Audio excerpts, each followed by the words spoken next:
Where does that humility come from? Does that come from working in the city and being in a metals, exchange ring at 18 and being yelled at and having to go through all of that? I mean, how much of the city work prepared you for this, or is that a completely different ballgame? No, I think being a Christian prepared me. And being a Christian, I became a Christian at 35, and I've been in the city for 17 years by then. I got married when I was 30. And that really sort of changed. And frankly, if you're a Christian, you believe that God is involved in your life. And there have been occasions in my city work, in running a hedge fund, in having very big positions on, for instance, the copper market, with a dominant position sometimes, sort of globally, that one was humbled. I'm just using that, mixing. It's a subject we can talk about a bit, but... You had an instance at one point where I think there was an American hedge fund that knew your positions and decided to maybe squeeze your copper position, or maybe it was another metal, and you lost 30% of your fund net worth in 12 days. Yeah, that was $900 million in 2007.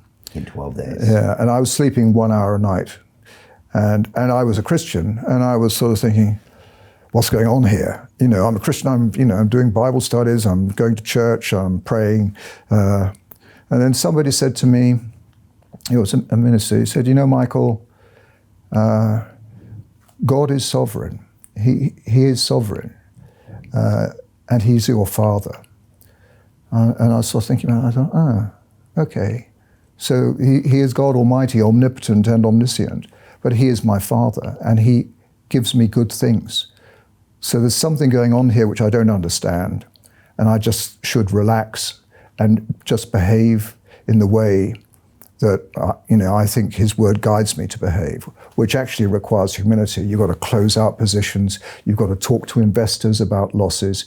We actually gave back a lot of fees, which we could have kept, but we did that. And in fact, one of the investors said, Michael, if you hadn't done that, we would have been off. And it was that sort of thing going on, but it was a very humbling position. And then afterwards, I was thinking to myself, well, what was the good that came out of this? I thought, well, what was it? And then I thought, humility. That's what it was. There I was doing very well. And even though I thought, one sort of humble Christian guy doing good things, actually there was this in here, actually I'm not a bad guy, I'm doing pretty well. Actually, look at me compared to everybody else, thank you very much. And then all of a sudden you're humbled. And actually, humility is a great gift.